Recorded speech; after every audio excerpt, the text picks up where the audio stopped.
To the DK classes 93। कैसे हो बच्चों आप लोग? आई होप आप लोग बहुत बहुत बहुत बढ़िया होंगे, आपका परिवार कुशल मंगल होगा। तो आज हम इंजीनियरिंग मैकेनिक्स की अगली क्लास रिकॉर्ड कर रहे हैं और इसमें हम जो है परिणामी बल के कुछ महत्वपूर्ण क्वेश्चन कराएंगे जो आपके पुराने सालों में पुराने पेपर्स में आए होंगे।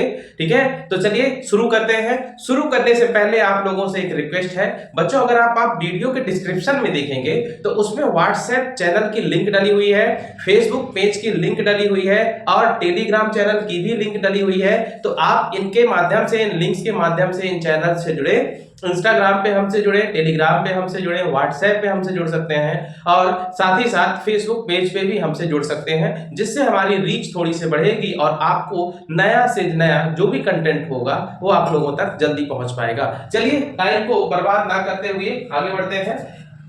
क्वेश्चन बोलता है दो बल 7 न्यूटन तथा 8 न्यूटन के एक साथ एक बिंदु पर लगाए जाते हैं। ठीक है, उनके परिणामी बल का परिमाण तथा दिशा ज्ञात कीजिए यदि दोनों बलों के बीच का कोण 60 अंश का है।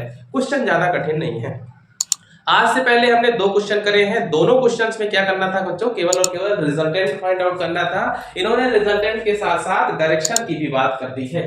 ठीक है, तो सबसे पहले आप क्वेश्चन कैसे सॉल्व करेंगे, पेपर में स्टार्ट कैसे करेंगे? तो आप लोग लिखेंगे गिवन, यानी कि दिया है बल F1 बराबर बल F2 बराबर F1 7 न्यूटन है और F2 8 न्यूटन है।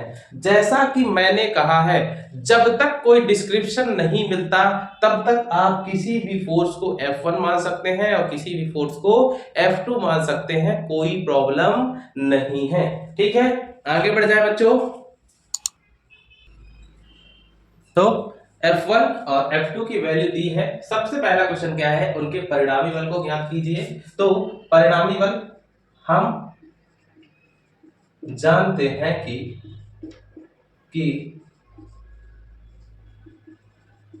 परिणामी बल R बराबर under root of F1 square plus F2 square plus 2F1 F2 cos theta.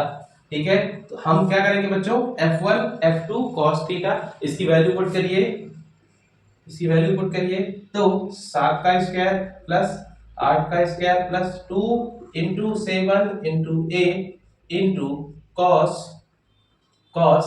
60। और जैसे ही इसको हम सॉल्व करेंगे तो R की वैल्यू कितनी आ जाएगी बच्चों? R की वैल्यू क्या आएगी? 7 square plus 8 square plus 2 into 7 into 8 into cos 60। अब इसको सॉल्व करेंगे, स्क्वायर रूट ऑफ आंसर, तो ये बच्चों आंसर आ जाता है अंडर रूट ऑफ 169। और जब इसको हम सॉल्व करेंगे तो कितना आ जाएगा? 13 न्यूटन। आंसर कितना आ गया? 13 न्यूटन। तो फर्स्ट पार्ट तो बच्चों सॉल्व हो गया, फर्स्ट पार्ट सॉल्व हो चुका है और उसका आंसर कितना आया है? 13 न्यूटन। अब दूसरा क्वेश्चन आता है कि परिणामी बल की दिशा। आप समझिए, पूरा खेल परिणामी बल की दिशा में है। ये तो सीधे सीधे आप फाइंड आउट कर लेंगे। अब परिणामी बल की दिशा निकालने से पहले मैं आप लोगों को कुछ चीजें सिखाना चाहूंगा।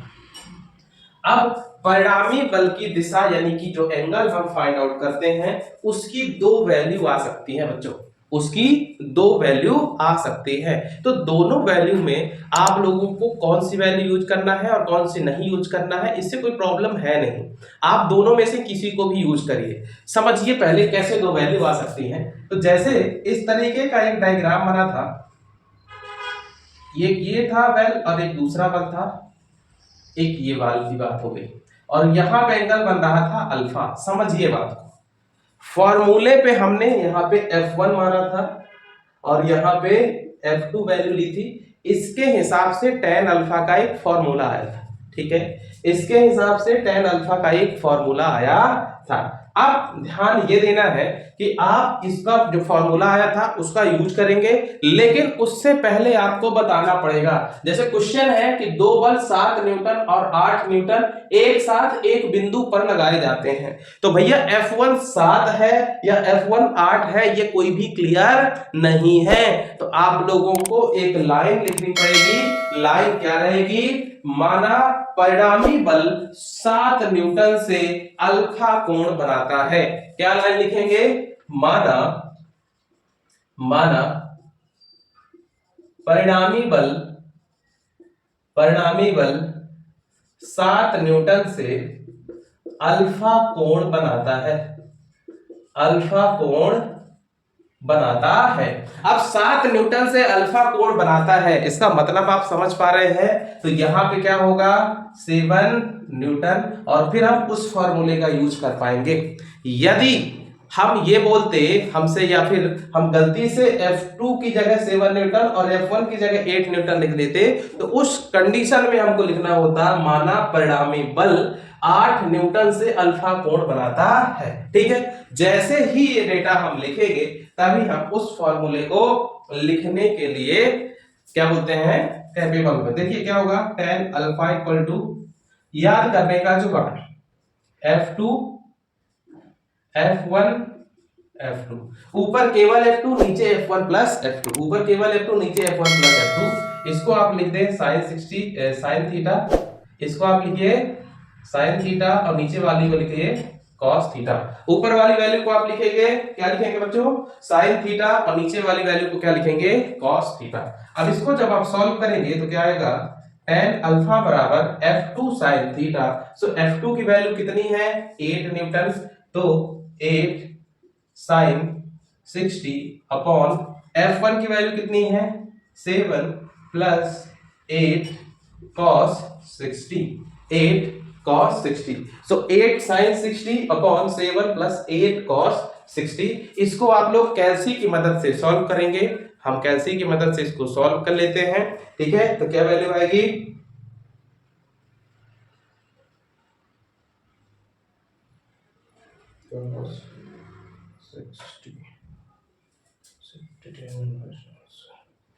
तो बच्चों अल्फा की जो वैल्यू आ रही है वो आ रही है, अच्छा इतने से काम नहीं चलेगा, ठीक है, समझिएगा थोड़ी सी। तो इसकी वैल्यू आ रही है 0.629। तो जो वैल्यू आ रही है 0.629, अब अल्फा निकालने के लिए क्या करना पड़ेगा? मैं यहां पे कर देता हूं, अल्फा बराबर tan इनवर्स 0.629 से tan इनवर्स ये, तब जाके अल्फा की वैल्यू कितनी आएगी? 32.2 डिग्री, यानी कि 32.2 डिग्री इसका मान आ जाएगा। कितना मान आ जाएगा बच्चों? 32.2 डिग्री। लेकिन यदि हम यहीं पे कहानी उल्टी कर दें, F1 की जगह F2 और F2 की जगह F1 मान लें, या फिर सिंपल सी चीज है 8 को 7 और 7 को 8 कर दें, तो आंसर बदल जाएगा। तब आंसर में भी 27 के करीब आएगा। तो आप लोगों को ध्यान देना है कि दोनों केसेस क्या है? अलग अलग है। ठीक है, ये तो छोटी सी जो बारीक लाइन है उसको समझने की कोशिश करिएगा। आप बच्चों क्वेश्चंस का लेवल पढ़ाते हैं, ये सब खुद क्वेश्चन थे। Question number 1, question number 2, question number 3। अब आएगा क्वेश्चन नंबर भौकाल। तो बच्चों ये चौथा क्वेश्चन है, और ये क्वेश्चन बोलता है यदि दो बल 120 अंश का कोण बनाते हुए कार्य कर रहे हैं, मतलब कोई भी दो फोर्सेस है और दोनों फोर्सेस के बीच का एंगल कितना है? 120 डिग्री। समझिएगा क्वेश्चन को। बड़ा बल 40 न्यूटन का है तथा छोटा बल परिणामी बल से 90 डिग्री का कोण बनाता है। ठीक है, 90 डिग्री का कोण बनाता है, परिणामी बल का मान ज्ञात कीजिए। तो बच्चों इस क्वेश्चन में सबसे ज्यादा जरूरी क्या है? डायग्राम। जितना बढ़िया तरीके से आप डायग्राम बना लेंगे उतनी आसानी से आपका क्वेश्चन हो जाएगा। फॉर्मूले तो आपको पता ही है। देखिए मैं डायग्राम बनाने की कोशिश करता हूं। पहला बल जो फर्स्ट वाला फोर्स है, बोलते हैं कि जो बड़ा वाला बल है, ठीक है, उससे छोटा बल कितना एंगल बना रहा है? 120 डिग्री। तो कहीं ना कहीं 120 बनाने के लिए इतना एंगल तो होना चाहिए, तो 120। फिर बोला जा रहा है कि जो बड़ा बल है वो 40 न्यूटन है, तो हम इसको 40 न्यूटन बना देते हैं, और तथा छोटा बल परिणामी बल से। तो समझिए परिणामी बल हमेशा दोनों बलों के बीच में ही होता है, तो परिणामी बल से क्या कर रहा है? 90 डिग्री का कोण बना रहा है। 90 डिग्री का कोण बना रहा है। ठीक है, 90 डिग्री का कोण बना रहा है। कोई प्रॉब्लम यहाँ तक? तो आई होप कोई प्रॉब्लम तो नहीं होगी। तो बच्चों ये क्या हो गया, रिजल्टेंट फोर्स, और यहाँ पे कितना एंगल बन रहा है 90 डिग्री। ये टोटल एंगल कितना है अगर इसकी वैल्यू कही जाए इस वाले की, तो इसकी है 120 डिग्री। ये 90 अपने आप को रिप्रेजेंट कर ही रहा है, तो अगर 120 में से इस 90 को माइनस कर देंगे तो कितना बचेगा बच्चों, कितना बचेगा 30 डिग्री। फिर हमारी बात वही है, रिजल्टेंट नीचे वाली लाइन के एक पैरेलल लाइन खींचेंगे, फिर इस वाली लाइन के एक पैरेलल लाइन खींचेंगे, ठीक है। तो ये हो गया, ये आके यहाँ पे जुड़ जाएगा।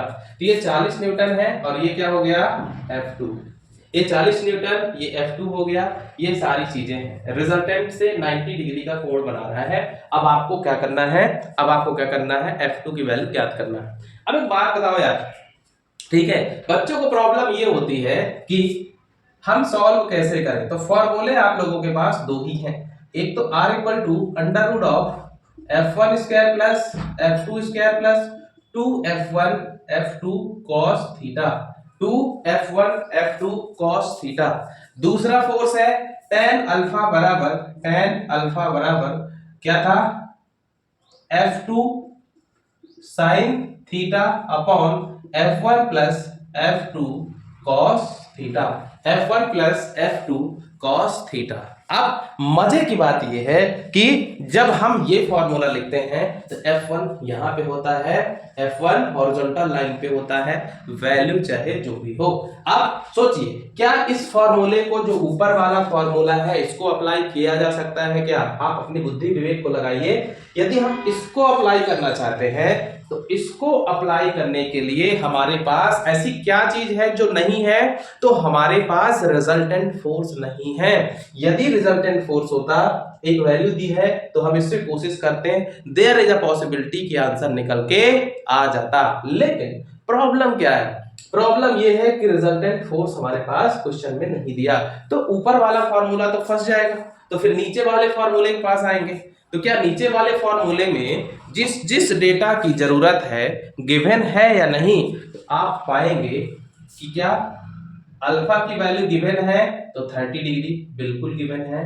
क्या थीटा की वैल्यू गिवन है 120 डिग्री बिल्कुल गिवन है। क्या F1 की वैल्यू गिवन है, बिल्कुल गिवन है। तो बचा कितना, केवल और केवल इस इक्वेशन में एक ही अननोन बचता है, और जब एक अननोन बचता है, सारे नोन पता है, तो हमारे लिए आंसर निकालना एकदम आसान हो जाता है। तो कौन सा फार्मूला हम यूज करेंगे इसमें, कौन सा, tan अल्फा बराबर, कौन सा फार्मूला यूज करेंगे बच्चों, tan अल्फा बराबर। तो समय को वेस्ट ना करते हुए हम सीधे सॉल्यूशन की तरफ बढ़ते हैं, ठीक है। तो गिवन डेटा हमारे पास क्या है, what is the value of theta, theta is 120 degree. What is the value of alpha, alpha की वैल्यू है 30 degree. What is the value of F1, F1 की वैल्यू है 40 Newton. What is the value of F2, F2 की value हमको पता करना है, F2 की वैल्यू क्या करना है, हमको पता करना है। अल्फा थीटा की वैल्यू है, अल्फा की वैल्यू है, F1 की वैल्यू है, और F2 की वैल्यू हम फाइंड आउट करना चाहते हैं। सो वी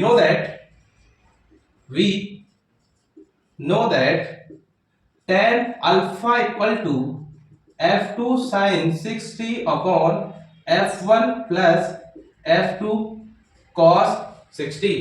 हमको इसकी वैल्यू पुट करना है बच्चों, तो F2 की वैल्यू हमको नहीं पता, sin 60 नहीं है यार, गलती से 60 बार बार आ रहा है, cos थीटा, थीटा क्या है, दोनों के बीच का angle, F2 sin 120 upon F1 की वैल्यू कितनी है 40 plus F2 sin F2 cos 120। अब हम इसको सॉल्व करेंगे तो क्या आएगा, tan अल्फा की वैल्यू कितनी है 30 डिग्री, tan 30 बराबर F2 sin 120 upon 40 plus F2 cos 120। अब tan 30 की वैल्यू कितनी होती है बच्चों, तो tan 30 का मान होता है,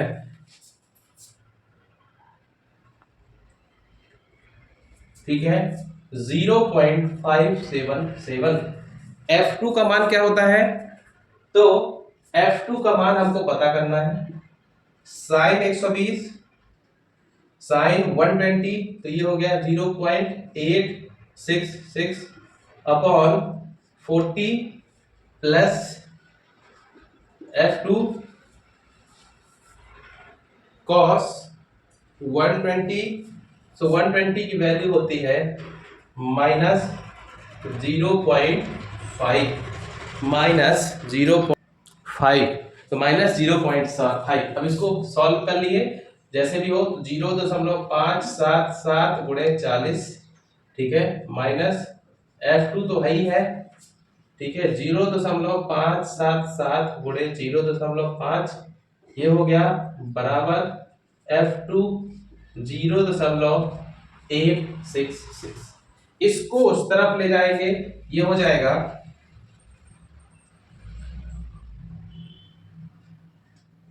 ये हो जाएगा 23.08 बराबर, ये उस साइड जाएगा F2 0.577 इंटू 0.5 तो 0.288 प्लस 0.866 F2। इन दोनों को ऐड करेंगे तो बच्चों आ जाएगा F2 इंटू 1.1545 और ये है 23.08। आप अपने हिसाब से भी सॉल्व कर सकते हैं, ठीक है, तो ये आ जाएगा 23.08 डिवाइड बाई 1.1545 और इसका आंसर आ जाएगा 20 न्यूटन। यदि बड़ा फोर्स कितना है, यदि बड़े फोर्स की वैल्यू 40 न्यूटन है, इस मेथड से जब हम सॉल्व करेंगे तो हमारा रिजल्ट यानी कि छोटा वाला फोर्स कितना आ रहा बच्चों, तो छोटे वाले फोर्स की वैल्यू आ रही है कितनी, 20 न्यूटन। तो बच्चों आप लोगों को मजा आया होगा इस क्लास में, आप लोगों को ये सारी चीजें समझ में आई होंगी, ठीक है। तो इसी के साथ हम आज का क्लास समाप्त करते हैं, आपसे मिलेंगे अगली क्लास में, तब तक के लिए बाय बाय। खूब मन लगा के पढ़िए, नाम रोशन करिए। देश के हालात खराब हैं लेकिन डरने की जरूरत नहीं है, आप अपना काम करना बंद मत करिए। हालात कितने भी बेकार हो जाए बच्चों, हमको अपना काम करते रहना चाहिए, ठीक है। So all the very very best, happy journey.